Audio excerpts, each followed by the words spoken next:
La FIA s'explique pour défendre les contrôles aléatoires après Lewis Hamilton donc, et Leclerc qui ont été disqualifiés. La FIA s'est empressée de clarifier comment et pourquoi le processus qui a abouti à la DQ de ces deux pilotes, comment il fonctionne quoi. La réponse est qu'une série de contrôles aléatoires sont effectués chaque week-end sur différentes zones des voitures. Ce processus est en place depuis de nombreuses décennies et existe pour garantir le respect de la réglementation du fait que les équipes ne savent pas avant la course quel domaine spécifique de quelle voiture pourrait être examiné, au-delà des contrôles standards effectués sur chaque voiture, chaque week-end.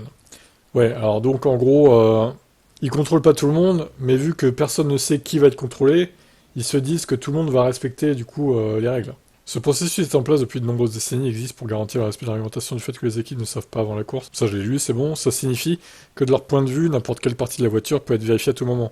Et les conséquences en cas de non-respect du règlement technique peuvent être graves. Bah, il a DQ du coup. L'équipe technique de la F1 et de la FIA possède une riche expérience ainsi que des données provenant d'une pléthore de sources et de capteurs qui aident à éclairer les décisions sur les aspects de la conformité qui peuvent être vérifiés. La grande majorité du temps, toutes les voitures sont jugées conformes. Cependant, comme ça s'est produit à Austin, des violations des règles sont occasionnellement constatées et signalées au commissaire sportif qui décide des mesures appropriées à prendre. En effectuant ces tests, une énorme quantité de travail est effectuée dans le temps limité, disponible après la fin d'un Grand Prix et avant que les voitures ne doivent être rendues à leur équipe pour être démontées et transportées vers la course suivante. Cependant, même si un large éventail de contrôles sont effectués, il est impossible de couvrir tous les paramètres de chaque voiture, dans le peu de temps disponible, et cela est particulièrement vrai lors des week-ends de courses consécutifs où les délais de transport doivent être également pris en compte. C'est pourquoi le processus de sélection aléatoire d'un certain nombre de voitures pour les contrôles techniques d'après-course sur divers aspects de la réglementation est si précieux. Chaque équipe est consciente que la sélection est possible et comprend que les chances qu'un manque de conformité soit découvert sont fortes.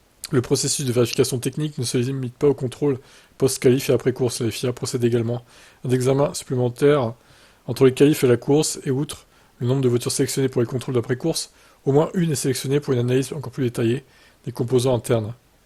Ouais, mais 1/20, quoi. Ces analyses approfondies sont invasives et nécessitent souvent le démontage des composants importants, qui ne sont pas régulièrement vérifiés en raison du temps nécessaire à la réalisation de procédures.